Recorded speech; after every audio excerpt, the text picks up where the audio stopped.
pembahasan sebelumnya, kita belajar mengerti arti dan tujuan bersaat teduh, yaitu membangun hubungan secara intensional dengan Tuhan. Buat aku, ada beberapa hal yang membantu aku belajar gimana caranya bersaat teduh.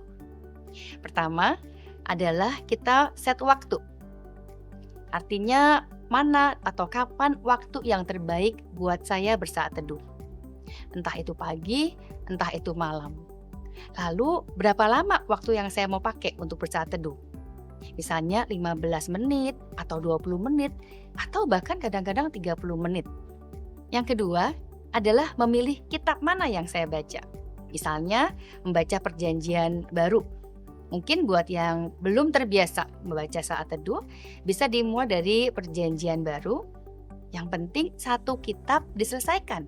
Misalnya, dari Perjanjian Baru ada kitab Matius, baca dari awal hingga akhir. Lalu lanjut ke kitab Markus atau Lukas dan seterusnya.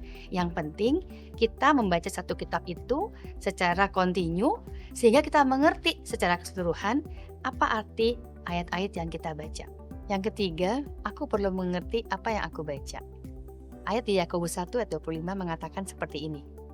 Tetapi barang siapa meneliti hukum yang sempurna, yaitu hukum yang memerdekakan orang dan ia bertekun di dalamnya, jadi bukan hanya mendengar untuk melupakannya, tetapi sungguh-sungguh melakukannya, ia akan berbahagia oleh perbuatannya.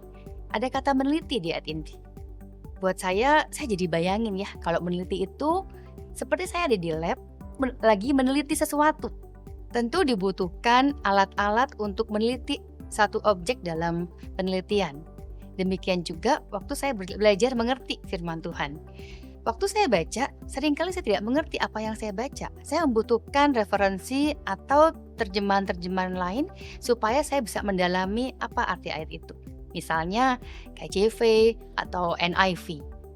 Ini akan membuat saya lebih mendalami apa arti yang saya baca. Yang keempat adalah mencatat. Mencatat akan membantu saya mengerti poin-poin apa yang saya belajar, poin mana yang saya harus berubah dalam kehidupan saya. Yang kelima adalah berdoa. Berdoa bisa dilakukan di awal sebelum saya membaca saat teduh atau setelah, atau juga bisa dua-duanya. Berdoa memohon tuntunan Roh Kudus untuk mengerti apa yang saya baca. Lalu waktu doa penutup saya berdoa. Untuk apa? Supaya saya dapat tuntunan Roh Kudus juga untuk bisa melakukan apa yang telah saya pelajari. Dan keputusan saya untuk berubah sesuai dengan saat teduh yang saya renungkan. Dan yang keenam adalah melakukan. Apa yang kita telah dapat dari firman Tuhan dalam saat teduh kita sangat penting untuk dilakukan. Yakobus juga mengatakan kalau kita tidak melakukan hukum Tuhan, kita akan menjadi penipu. Tetapi kalau kita melakukannya, kita akan disebut berbahagia atau bahkan diberkati. Jadi saya belajar untuk melakukan apa yang perlu saya lakukan, pertobatan saya, poin-poin yang saya baca dalam firman Tuhan untuk saya lakukan dalam kehidupan saya sehari-hari. 6 langkah tadi membantu saya memiliki waktu yang dalam dengan Tuhan melalui saat teduh. Dan dengan begitu banyak benefit yang kita dapatkan dari saat teduh, saya mengajak saudara-saudari untuk mengambil waktu yang lebih dalam lagi dan serius bersama Tuhan melalui saat teduh.